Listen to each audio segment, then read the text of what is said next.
Selamat sore anak-anak, ketemu lagi sama Miss Krista. Nah, untuk kesempatan kali ini kita akan belajar tematik tema 2, subtema 1, PB1. Tema 2 ini bertema udara bersih. Nah, untuk tema 2 ini karena modul belum tercetak, kita bisa menggunakan modul yang sudah dikirimkan Pak Dani di grup kita. Oke, sebentar ya. Nah, ini dia.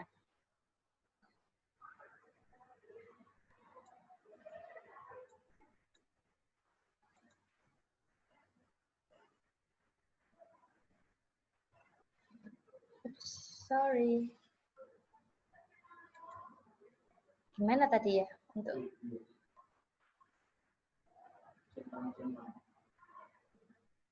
Untuk membesarkannya tadi, oke gini aja ya. Nah, oke.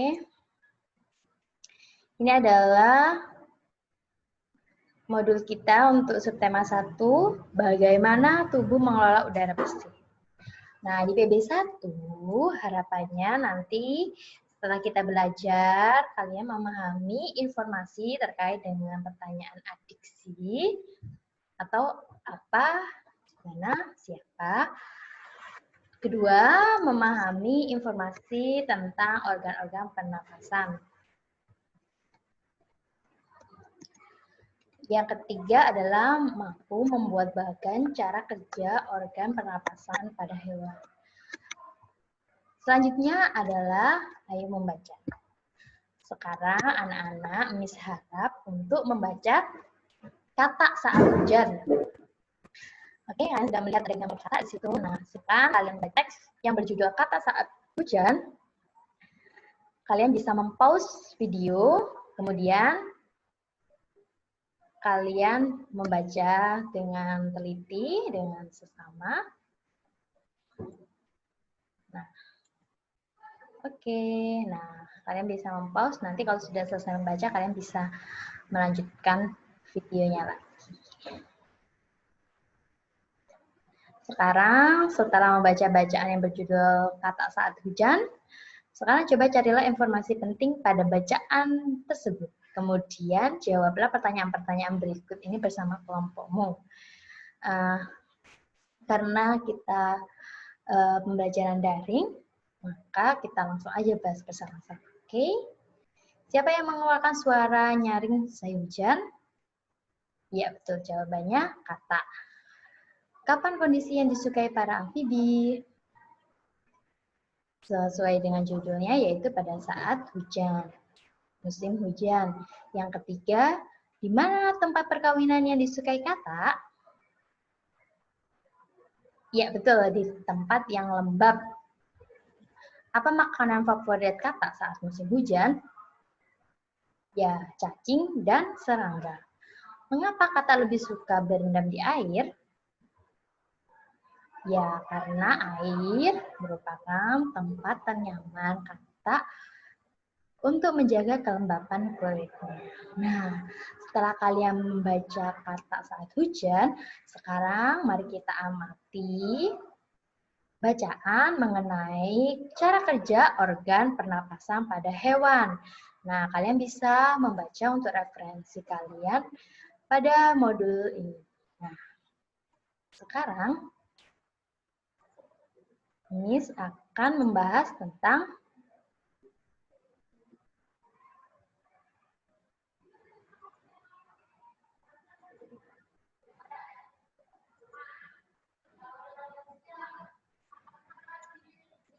alat pernapasan pada hewan. Wah, banyak ya. Oke. Nah, yang pertama kita bisa bahas di sini ada katak. Nah, tadi kan kita habis membahas katak. Katak ini merupakan hewan amfibi. Nah, katak ini bisa hidup di dua alam, di udara dan di air. Jadi katak bisa menggunakan alat pernafasan 3, yaitu insang, lalu ada paru-paru, dan kulit. Nah, kok bisa 3? Kalian masih ingat kata bertelur, larva, kemudian jadi berudu? Nah, seperti ikan itu, ketika kata masih di fase berudu itu bernafasnya menggunakan insang luar. Insang dalam. Kalau yang larva baru yang insang luar. Nah, kalau yang setelah besar, setelah berudu kan jadi katak, ya kan, katak kecil menggunakan paru-paru. Lalu katak dewasa itu menggunakan kulit dan paru-paru. Jadi saluran pernafasannya itu merupakan terbuat dari selang-selang atau pembuluh darah yang elastis, karena dia bisa bernapas di kulit dan menggunakan paru-paru. Oke, nah di apa itu namanya, di gambar katak ini kita bisa lihat di sini ada paru-parunya, ya kan? Di sini adalah kulit. Setelah hewan katak, kita balik ke burung.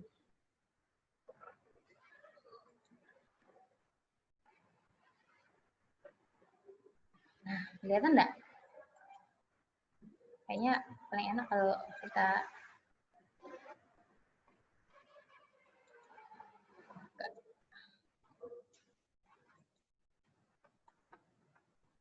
Nah, di sini ada sistem pernapasan yang khas pada burung. Jadi, burung itu termasuk apes ya, apes. Karena dia berbulu, kemudian apa itu namanya, bisa terbang, memiliki sayap ya. Dan perlu diketahui kalau burung atau si apes itu memiliki paru-paru, dan pada saat terbang, burung itu dibantu dengan pundi-pundi udara. Jumlahnya biasanya ada 7 pundi-pundi udara, ya kan? Berisi kantong-kantong, ya kan? Seperti ini. Nah, kantong-kantong ini ketika si burungnya mengepakkan, ya, mengepakkan apa itu sayapnya, dia melakukan namanya mengambil nafas atau inspirasi, oke? Ini ya. Kalau yang kalau mengepakkan itu mengambil nafas, lalu mengeluarkannya itu atau ekspirasinya itu dia menurunkan sayapnya. Nah, pada hewan burung ini, si kantung udaranya itu akan mengembang ketika mengambil udara atau menghirup oksigennya. Sedangkan ketika apa itu namanya, ketika mengeluarkan karbon dioksida, si pundi-pundi udaranya itu berpindah atau menuju ke paru-paru untuk bertukar udara oksigen ke karbon dioksida. Oke, hewan burung, setelah burung, ikan. Nah, ikan. Miss cuma butuh gambarnya aja ya. Oke, ikan. Nah, ikan ini adalah hewan yang hidupnya hanya di air. Ketika kalian pindah di darat, si ikan pasti akan meninggal. Kenapa? Karena hidupnya itu memang membutuhkan air. Dia bernapas menggunakan insang. Nah, si insang ini cara kerjanya ketika bernafas atau inspirasi itu apa itu namanya, mulutnya terbuka, airnya masuk. Airnya masuk, misalnya yang ada di samping kepalanya itu menutup. Kemudian setelah ada pertukaran udara di pembuluh darah, misalnya kan berwarna merah, itu juga merupakan pembuluh darahnya. Akhirnya dikeluarkan melalui samping atau jaga si insan tersebut.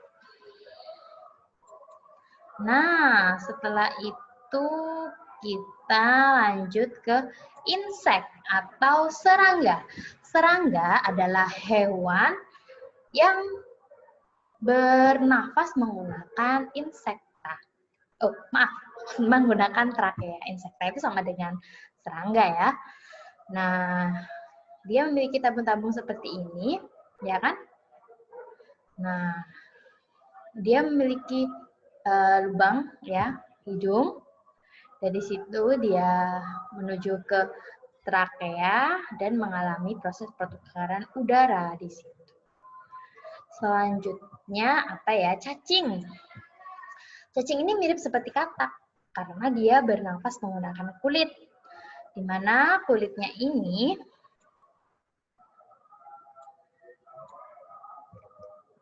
oke, loh, kok gambarnya hilang?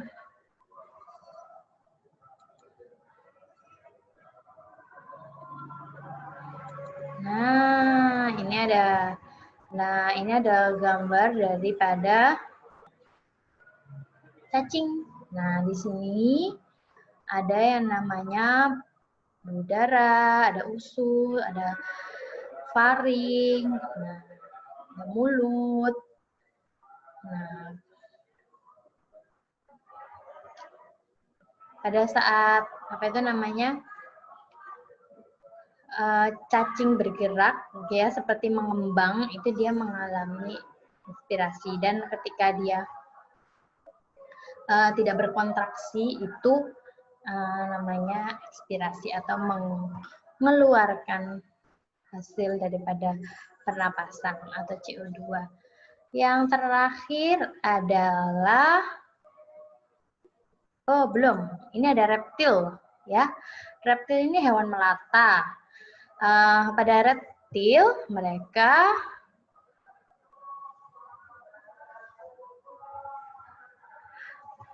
menggunakan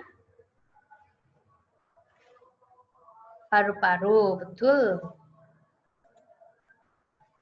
Nah ya. Nah, ada trakea juga pada apa itu namanya buaya. Tapi perlu diketahui kalau reptil itu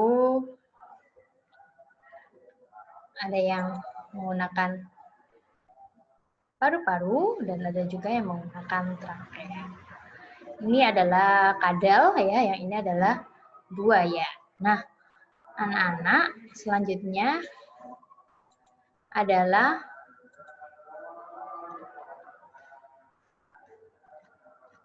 mamalia. Kenapa ya? Kalau nggak ada gambarnya mamalia. Oh, ini ada. Ini adalah gambar mamalia. Di sini ada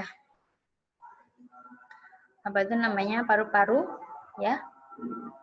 Nah, mamalia ini juga hampir sama seperti manusia, menggunakan paru-paru, dan cara bekerja organnya ketika inspirasi itu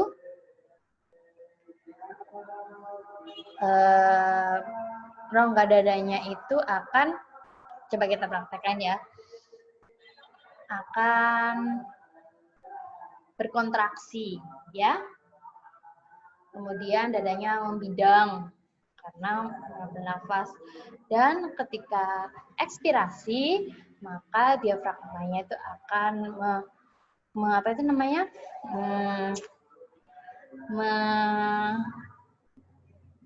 melepaskan, jadinya itu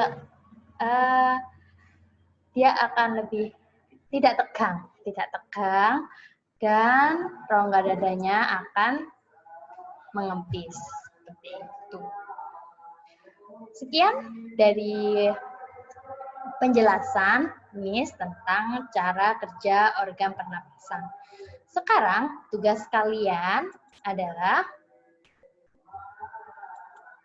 kita lihat dulu modul kita, apa tugas kita hari ini. Ya, setelah kalian memahami cara kerja organ, selanjutnya carilah informasi penting pada bacaan tersebut. Boleh juga dilengkapi dengan literatur yang kalian punya, bisa jadi buku ataupun website yang mendukung pelajaran kalian. Kemudian buatlah bagan peta pikiran tentang cara kerja organ pernapasan pada hewan. Semakin lengkap, semakin baik. Oke, selamat mengerjakan. Sampai jumpa. Selamat sore anak-anak. Jaga kesehatan. Dadah.